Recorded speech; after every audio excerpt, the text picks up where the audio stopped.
ইকবালকে আমি প্রযোজক হিসেবে জানতাম, তার আগে আমি জানতাম আমার মানে আমার ফ্রেন্ড। হ্যাঁ, তো ও আমার কাছে যখন অফার নিয়ে আসলো, আমি শুরুটাই না আমি বলছি না না না, আমি তো নেগেটিভ ক্যারেক্টার করি না, আমার কাছে শোন না বেটা, আগে গল্পটা শোন। আমি গল্পটা শুনবো কি? আচ্ছা, তো গল্পটা শোনার পরে আমি সেই আমি ক্যারেক্টারটা করবো। আচ্ছা, গল্প এবং শুনে ক্যারেক্টারটা করার জন্য কি কি করতে হবে, চুলের এই স্টাইল করতে হবে, যদিও এই স্টাইলটা এখন আমার আর নেই, এখন এটা করতে হবে, এই ড্রেস করতে হবে, তারপরে যা যা করণীয় দরকার তা তা করতে হবে।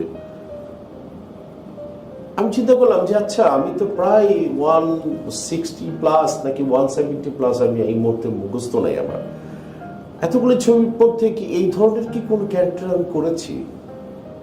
পরে দেখলাম যে না।